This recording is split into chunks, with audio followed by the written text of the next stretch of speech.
आता नीट पेपर फुटी प्रकरणातली एक महत्त्वाची अपडेट आहे। शुभम खैरनारच्या संपर्कातले अनेक जण आता सीबीआयच्या रडारवर आहेत। नाशिकमधल्या प्रतिष्ठित क्लासच्या संचालकांची चौकशी केली जाणार आहे। क्लासचे संचालक देखील आता चौकशीच्या फेऱ्यात अडकण्याची शक्यता आहे। संशयित शुभम खैरनारला सीबीआयने नाशिकमधून अटक केल्यानंतर शुभमच्या संपर्कातले अनेक जण सीबीआयच्या रडारवर असल्याचं कळतं। नाशिकमधल्या काही प्रतिष्ठित क्लास संचालकांची आता चौकशी होणार असल्याची माहिती आहे। या संदर्भात अधिकचे अपडेट्स घेऊयात आमचे प्रतिनिधी किरण गोटूर यांच्याकडून। किरण, अनेक क्लास संचालकांची आता चौकशी केली जाईल असं कळतंय, यामध्ये कोणते महत्त्वाचे क्लासेस आहेत?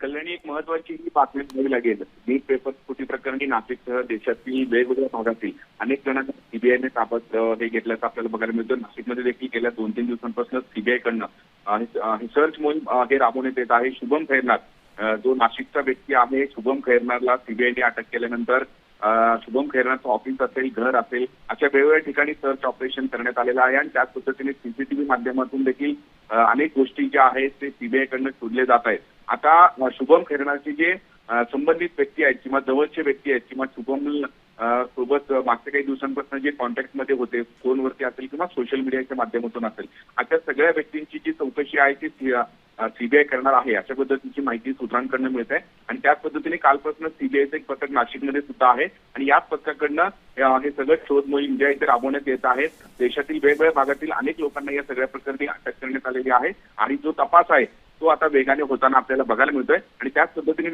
नाशिकमधील काही खासगी क्लासेसचे संचालकांची सुद्धा सीबीआय चौकशी करेल, अशाही पद्धतीची माहिती जी आहे ती सूत्रांकडून मिळत आहे। नक्कीच किरण, धन्यवाद या सविस्तर माहितीसाठी। तर शुभम खैरनारच्या संपर्कातले अनेक जण आता सीबीआयच्या रडारवर असल्याचं कळतंय।